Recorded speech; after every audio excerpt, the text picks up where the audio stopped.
PTI chairman को एक case में कुछ रिलीफ मिलता है तो उनकी किसी और केस में गिरफ्तारी डाल दी जाती है। साथ ही साइफर केस पर 16 नवंबर तक स्टे मिलने के बावजूद कल शाम उनकी 190 मिलियन पाउंड केस और तोशाखाना केस में नैब ने गिरफ्तारी डाल दी है।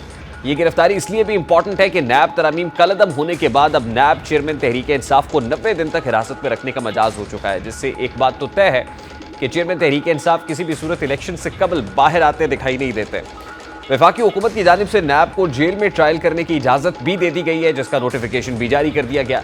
नोटिफिकेशन में कहा गया कि वफाकी हुकूमत चेयरमैन पीटीआई के ट्रायल के लिए अडयाला जेल में एहतसाब अदालत लगाने की इजाज़त देती है। नोटिफिकेशन के मतन के मुताबिक एहतसाब अदालत अडयाला जेल समेत कैदियों के जेल में इमरान खान और दीगर का ट्रायल कर सकती है। दूसरी जानिब आज चेयरमैन तहरीक इंसाफ को साइफर केस में कुछ आर्जी रिलीफ जरूर मिला है। इस्लामाबाद हाई कोर्ट ने साइफर केस के ट्रायल में 16 नवंबर तक हुक्म इम्तना जारी करते हुए परसों तक यानी 16 नवंबर तक समात रोकने का हुक्म दे दिया है। इस्लामाबाद हाई कोर्ट में चेयरमैन पीटीआई की ओपन कोर्ट समात और जज तैनाती के खिलाफ इंट्रा कोर्ट अपील पर समात जस्टिस मियां गुल हसन औरंगजेब और जस्टिस सुमन रफत इम्तियाज पर मुश्तमिल बेंच ने की। चेयरमैन पीटीआई के वकील सलमान अकरम राजा और deputy attorney general Arshad Kayani भी अदालत में पेश हुए। अटॉर्नी जनरल ने दलाइल का आगाज किया और अदालत को कार्रवाई से मुताल्लिक आगाह किया। जस्टिस मियां गुल हसन औरंगजेब ने रिमार्क्स दिए कि खानदान के चंद अफराद को समात में जाने की इजाजत का मतलब ओपन कोर्ट नहीं।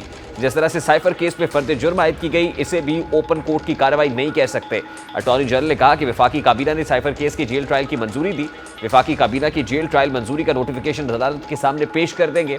जस्टिस मियां गुल हसन औरंगजेब ने रिमार्क्स दिए कि वो नोटिफिकेशन हम देखेंगे, इसमें क्या लिखा हुआ है।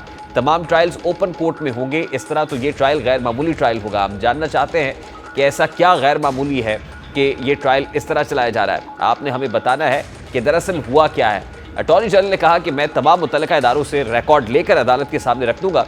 जस्टिस मियां गुल हसन औरंगजेब ने रिमार्क्स दिए कि बहुत से सवालात हैं जिनके जवाबात देने की ज़रूरत है। वफाकी काबीना ने 2 दिन पहले जेल ट्रायल की मंजूरी दी। क्या वजूहात थी कि वफाकी काबीना ने जेल ट्रायल की मंजूरी दी? अदालत ने अटॉर्नी जनरल से मजीद इस्तफसार किया कि सबसे अहम सवाल यह है कि मंजूरी से पहले होने वाली अदालती कार्रवाई का स्टेटस क्या होगा, कब किन हालात में किसी बुनियाद पर फैसला हुआ कि जेल ट्रायल होगा। इस दौरान चेयरमैन तहरीक इंसाफ के वकील सलमान अकरम राजा ने अदालत को आगाह किया कि 5 गवाह इस वक्त भी जेल में बयानात रिकॉर्ड कराने के लिए मौजूद हैं।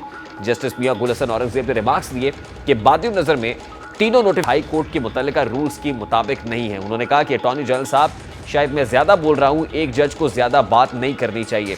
वीकेंड पर मुझे इस केस के बारे कानून पढ़ने का मौका मिला। हमारे रीडर आपको NJPMC का फैसला फराहम करेंगे। जस्टिस मियां गुल हसन औरंगजेब ने मजीद रिमार्क्स दिए कि साइफर केस ट्रायल करने वाले जज की तैनाती एग्जीक्यूटिव की तरफ से की गई है।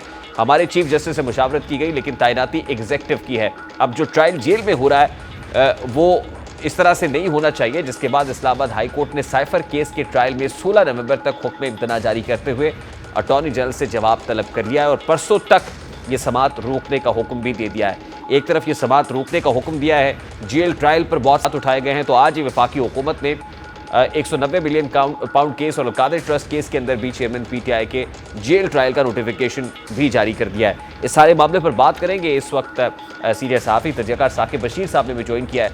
अस्सलाम वालेकुम साकिब बशीर साहब, बहुत बहुत शुक्रिया आपके वक्त के लिए। सबसे पहले तो बड़ा सादा सा सवाल है, आज जेल ट्रायल पर स्टे आ गया है, 16 नवंबर तक जेल ट्रायल रोकने का हुक्म दिया गया इस्लामाबाद हाई कोर्ट की तरफ से, लेकिन अदालती रिमार्क्स देखकर क्या ये कहना कि जस्टिस मियां गुल हसन औरंगजेब और जस्टिस सुमन रफत साहिबा ने साइफर केस की बुनियादों को हिलाकर रख दिया है, क्या ये कहना दुरुस्त होगा? बुनियादों को हिला के रख देना तो मेरे ख्याल में नहीं कह सकते, लेकिन ये है कि जो ट्रायल है ओपन ट्रायल।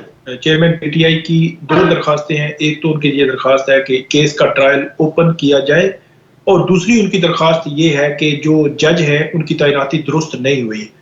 तो बुनियादों को हिलाने का मामला तो तब आएगा जब अगर तो अदालत ये कह दे कि जज की तैनाती ही दुरुस्त नहीं हुई, और ये भी कह दे कि जो ओपन ट्रायल के जो तकाजे पूरे करने थे वो नहीं किए गए, फिर आप ये कह सकते हैं कि इसका जो बुनियाद है वो हिल जाएगी। उसकी वजह यह है कि अगर तो जज की तैनाती ही कलअदम करार दी जाती है और ये कहा जाता है कि ये जज साहब तो जो प्रोसीजर था, जो प्रोसेस था, उसको फॉलो किए बगैर इनको तैनात किया गया, तो फिर ये ट्रायल जितना आज तक हुआ है, इसमें जो फर्द जुर्म आयद हुई है, इसमें 4 गवाह रिकॉर्ड हो चुके हैं, 5 गवाहों के बयान रिकॉर्ड हो चुके हैं। ये सारा प्रोसेस जो है वो कलअदम करार दिया जाएगा और फिर वो फ्रेश ट्रायल होगा, मतलब जो चालान है उसकी बुनियाद पर दोबारा से फर्द जुर्म आयद होगी, दोबारा से मामलात आगे बढ़ेंगे। और ये आप इसको फिर आप कह सकते हैं कि और ऐसा अगर होता हुआ जुमरात दिखाई के नहीं दे दिन रहा। जी ऐसा बज़ाहिर होता हुआ दिखाई नहीं दे रहा कि ट्रायल को कलअदम करार दिया जाए और नए नहीं, सिरे से चालान जमा हो और ट्रायल शुरू हो। अब 16 इसके नवंबर तक इसमें स्टे मिला है ना साकिब बशीर साहब, और उसमें एडिशनल अटॉर्नी जी, जनरल को जो कुछ इंस्ट्रक्शंस दी गई हैं, he has to come up with some substance now. आपको क्या लगता है अब उनके ऊपर क्या रिस्पॉन्सिबिलिटी होगी? इसकी इसकी बुनियाद पर आप ये तो कह सकते हैं कि ये बहुत बड़ा रिलीफ मिला है, जो चेयरमैन पीटीआई है उनको बहुत बड़ा रिलीफ मिला है। और जो बात की आपने कि कितने जो है वो इम्कान है, मेरा ख्याल है कि 20% ये इम्कान है, मतलब 80% इम्कान मुझे नहीं लगता कि हर चीज का लदम हो जाए। 20% इम्कान इसलिए है कि क्योंकि आज जो जज हैं उनकी जानिब से, जस्टिस मियां गुल हसन औरंगजेब, उनकी जानिब से ये कहा गया कि जो इख्तियारात की तकसीम है, साकिब साहब, एक तरफ तो एग्जेक्टिव के इस इख्तियार को पर सवाल उठाया गया और दूसरी तरफ एग्जेक्टिव ने फिर फैसला कर लिया है कि अलकायदा ट्रस्ट केस में अब चेयरमैन पीटीआई का जेल ट्रायल होगा। और क्या यही मुमकिना फैसला था इस्लामाबाद हाई कोर्ट का, जिसको फोर्सी करते हुए या पेशबंदी करते हुए उनकी इस केस में गिरफ्तारी डाल दी गई और कल नैब टीम अडयाला जेल भी पहुंच गई? इसमें दो बातें हैं। एक तो जो नैब है, उसके बाद वजारत कानून है, पता नहीं और कौन जो है उनको असिस्ट कर रहा है, कौन मुआवनत कर रहा है, जिनको बज़ाहिर जो है वो बताया ही नहीं गया कि उनके पहले जारी करदा जो जेल समात के जेल ट्रायल के नोटिफिकेशंस हैं, उन पर बहुत बड़ा सवालिया निशान खड़ा कर दिया इस्लामाबाद हाई कोर्ट ने। और उन्होंने बजाय इसके कि उन नोटिफिकेशंस को डिफेंड करते या उस प्रोसेस में आगे बढ़ते, उन्होंने एक और नोटिफिकेशन जारी कर दिया है।